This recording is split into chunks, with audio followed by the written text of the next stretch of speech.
Sa tala ng Commission on Human Rights, mula nitong Enero, may 52 mga kaso na ng karahasan na may kinalaman sa eleksyon.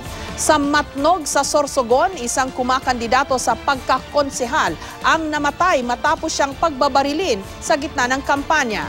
Habang sa La Libertad naman sa Zamboanga del Norte, pinaputukan di mano ang isang meeting de avance. May report si Bam Alegre.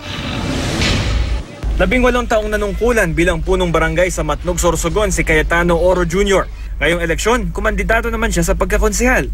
Pero sa gitna ng kampanya, pinagbabaril ng mga hindi pa nakikilalang gunman si Oro. Nasawi siya mula sa tama ng bala sa iba't ibang bahagi ng katawan. Mabilis umunong tumakas sa mga suspect matapos ang krimen. Kahapon nga, nag-house to house kami. Nangyari yung hindi dapat mangyari. First time niya sa municipal councilor. Pero wala nga kaming lakas loob na mag-file kasi pera nga. Nagkataon na aksidente ang kapatid niya, siyang pumalit. Sa La Libertad, Zamboanga del Norte naman, nasa meeting de avance raw ang re-electionist na si Congressman Seth Haloshos nang paputukan siya umano ng mga armadong lalaki.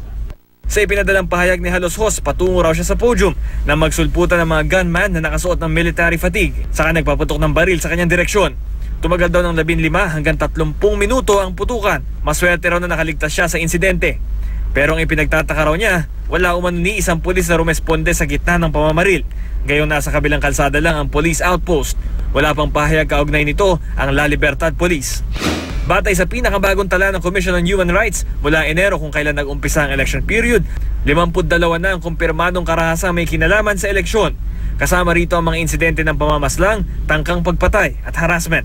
Sa ngayon, may 26 pang kasong iniimbestigahan. Ayon sa grupong Philippine Alliance of Human Rights Advocates, may mga naitalaga ng bantay sa iba't ibang rehiyon sa darating na eleksyon. We are in 18 pilot areas nationwide. Bawat isang rehiyon po ay mayroong representanteng probinsya o munisipyo. Depende doon sa kalagayan ng karapatang pantao at yung history nila ng election-related violence. Bam Alegre, GMA News.